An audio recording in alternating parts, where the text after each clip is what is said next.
کہتے ہیں کہ سب سے بڑا بم جو ہے وہ معیشت ہے۔ کسی قوم کی اگر معیشت کمزور ہو گئی، اقتصادی حالت پتلی ہو گئی، آج کے گلوبل ورلڈ میں اس کی کوئی عزت اور کوئی توقیر نہیں رہتی۔ میں کہتا ہوں یہ ضابطہ آج سے نہیں ہے، یہ جاہلی نظم جو موجودہ مہذب دنیا کے اندر یہ جو جاہلی قانون اور ضابطہ ہے، یہ جاہلیت کے زمانے سے لے کے آج تک ہمیشہ کار فرما رہا ہے کہ جس کے پاس 4 ٹگے ہوتے ہیں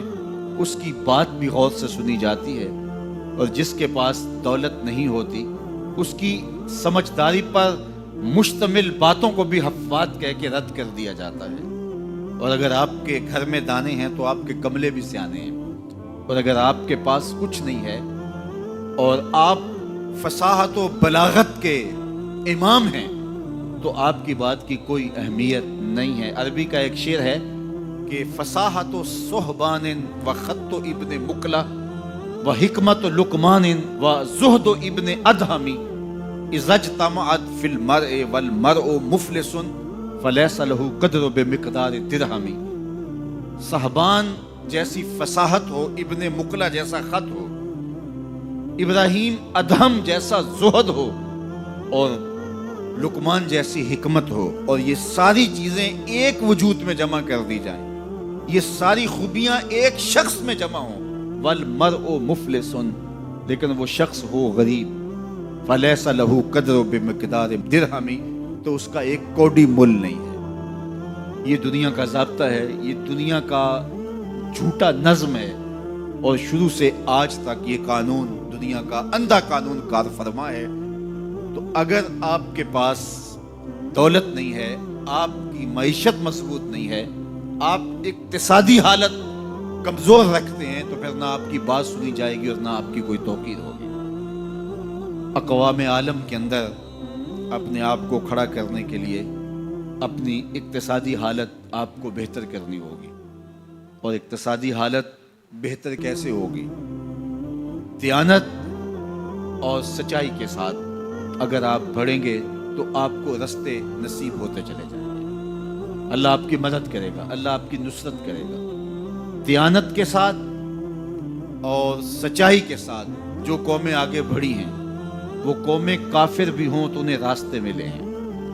اور دیانت اور سچائی کو جن قوموں نے چھوڑا ہے، چاہے وہ تہجد گزار بھی ہوں، انہوں نے راستے مسدود پائے ہیں، راستے بند پائے ہیں۔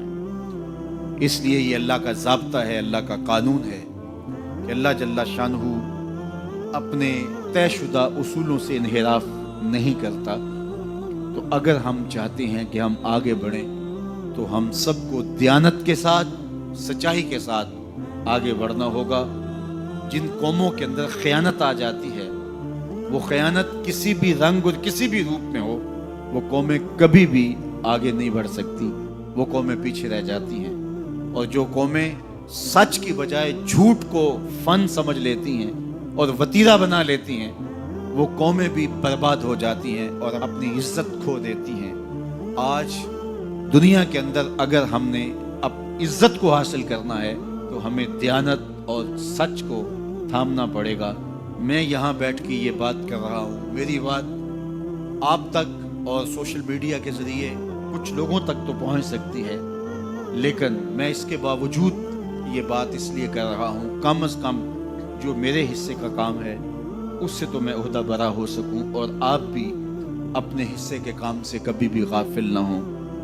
آج ایک مزدور جو 8 گھنٹے کام کرتا ہے، اس کے سر پہ مالک کھڑا نہ ہو تو وہ خیانت کرے تو اسے سوچنا چاہیے کہ اس نے اللہ کو جواب دینا ہے، اور اس کی کمائی میں کبھی بھی برکت نہیں ہو سکتی۔ تو جو جہاں کھڑا ہے، چاہے وہ مزدور ہے، چاہے وہ سرمایہ دار ہے،